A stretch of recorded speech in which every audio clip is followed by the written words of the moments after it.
Everyone, welcome to dance diary. आज चाहिँ हाम्रो च्यानलको थर्ड भिडियो हो। आज हाम्रो च्यानलमा एक करी, जीरा राइस, सुकुटी सादेको र सिन्की सादेको रेसिपी लिएर आएका छौँ। त्यसको लागि पहिला हामीले एउटा भाँडामा पानी तताएर अन्डालाई उमालौँ।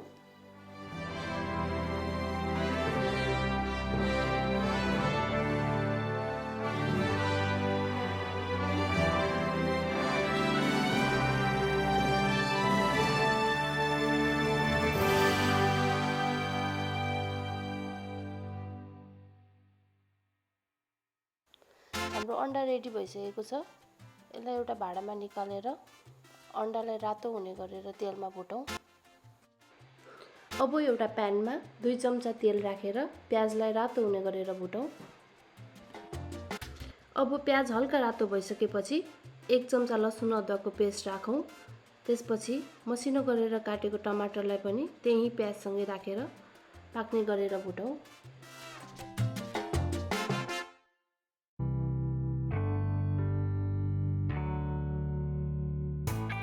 ल अब प्याज र टमाटर पनि पाकिसकेको छ र अब यसलाई निकालौँ र चिसो गरेर यसको पेस्ट बनाऊँ।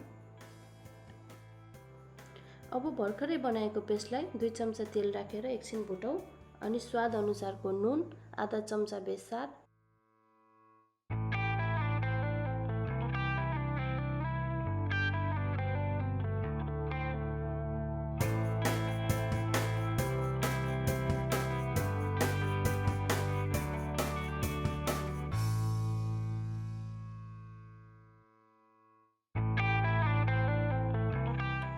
अब 1 चम्चा जीरा धनियाको धुलो र आधा चम्चा खुर्सानीको धुलो पनि राखेर एकछिन भुटौँ।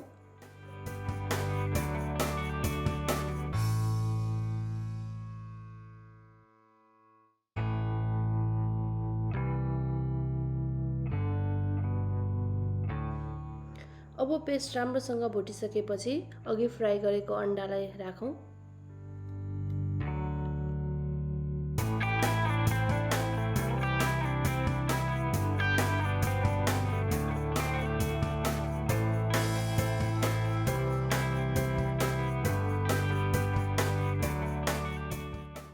र अब एकछिन यसलाई ढाकौँ।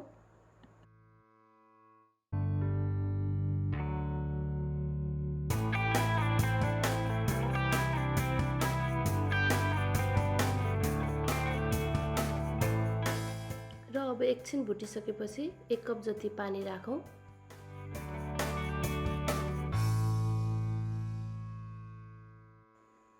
र अब यसमा 1 चम्चा तोरीको धुलो,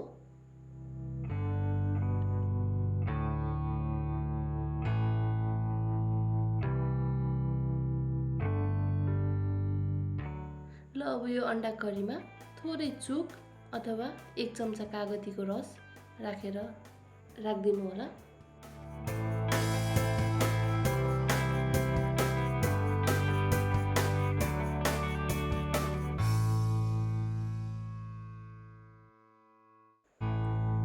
र अब यसमा आधा चम्चा तिमुरको धुलो पनि राखिदिनु होला।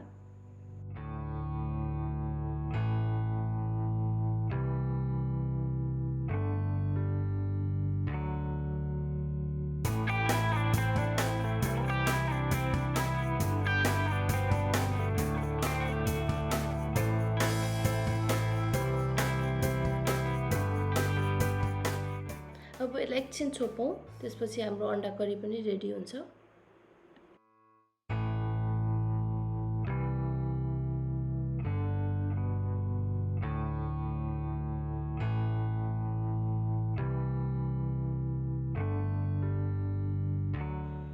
र अब लास्टमा थोरै काटेको धनियालाई पनि माथिबाट छर्दिनु होला।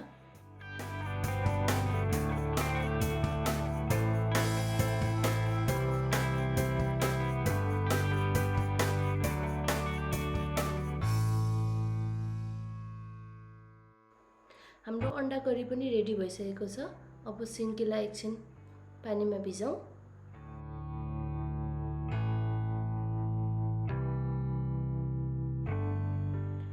मैले सिन्कीलाई 5 मिनट जति भिजाएपछि त्यसको पानी मजाले निक्लिने गरी निचोरेको छु र अब त्यसमा मिसाउनको लागि भट्ट पनि भुटेको छु।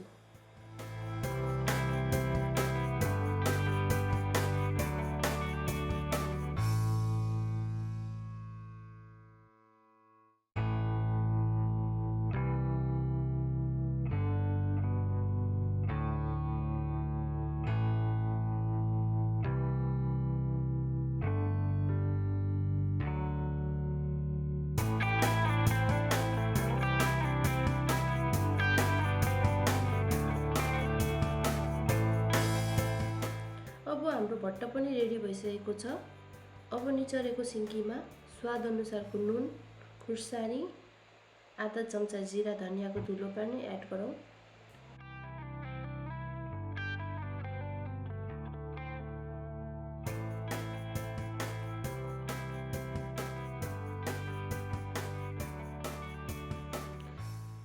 अब यसमा लसुन अदुवाको पेस्ट, तोरीको तेल 2 चम्चा अनि काटेको खुर्सानी थोरै र अघिको भट्ट राखेर मजाले साधौँ।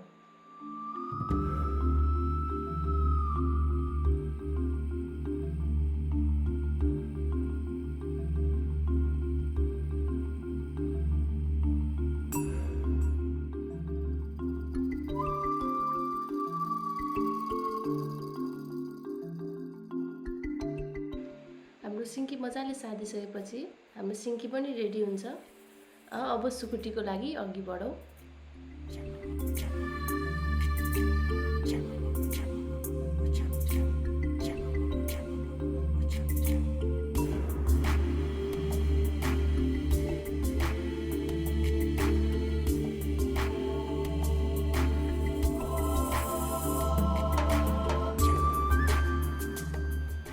अब सुकुटी सादेको बनाउनको लागि सुकुटीलाई एकछिन मजाले तेलमा फुटाउँ।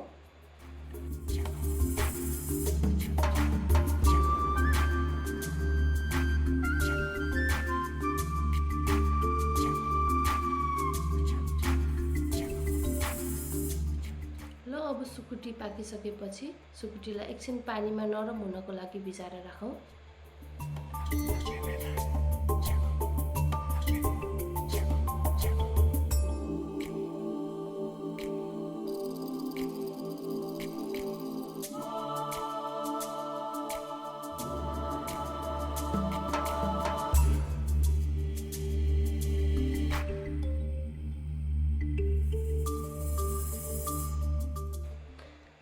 सुकुटी नरम भइसकेपछि स्वाद अनुसारको खुर्सानी, अलिकता लसुन, अलिकता अदुवा, थोरै तिमुर र नुन राखेर यसलाई मजाले पिसौँ।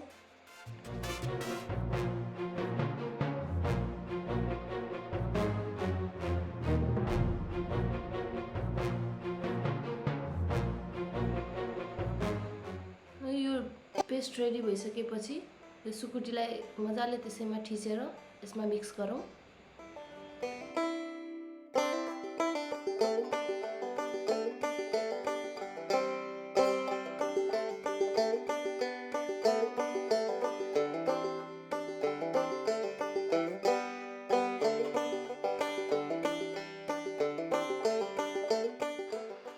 सुकुटी थिचिसकेपछि 1 चम्चा जति तोरीको तेल राखेर यो सान्यो भने यो रेडी हुन्छ। अब जीरा राइसको लागि कुकर बसालेर 2 चम्चा जति घिउ राखौँ।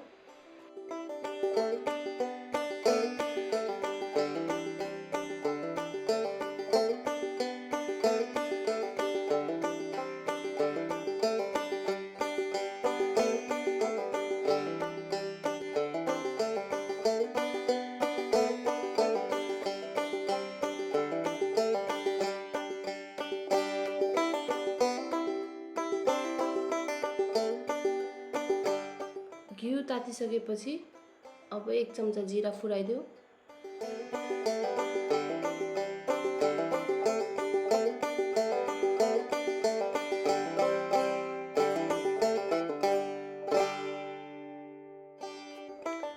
जिरा फुराइसकेपछि भिजाएको चामललाई एकछिन राखेर मजाले भुटौँ।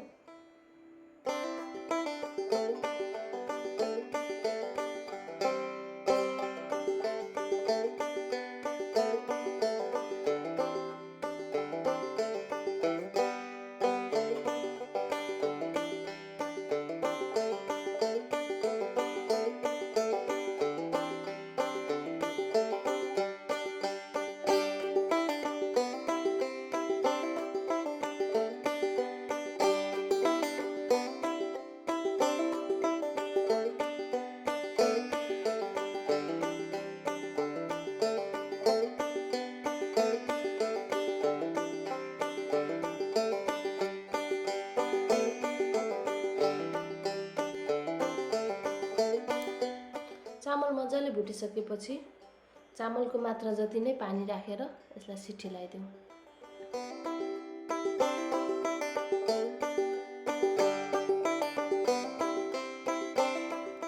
कम्तीमा 2 सिटी लगाइसकेपछि हाम्रो जीरा राइस रेडी हुन्छ।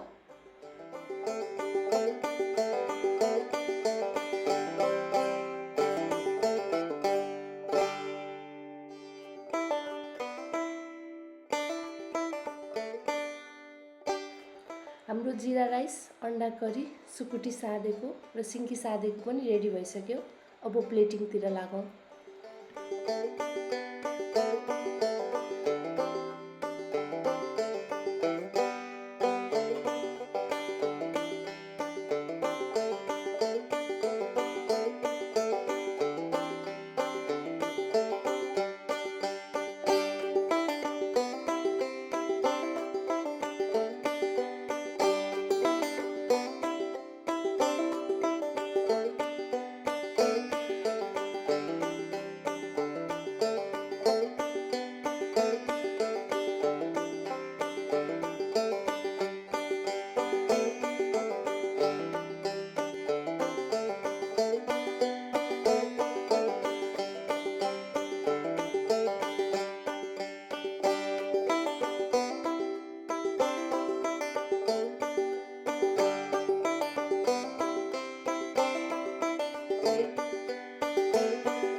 ल हाम्रो फाइनल डिस पनि रेडी भइसक्यो। यसमा चाहिँ मैले पापड पनि एड गरेको छु। हजुरहरूलाई यो भिडियो कस्तो लाग्छ हेरेर कमेन्ट गरिदिनु होला। लाइक बटन पनि थिचिदिनु होला र आउने भिडियो छिट्टै हेर्नको लागि सब्स्क्राइब पनि गरिदिनु होला। Thank you for watching us. जो लप्पा।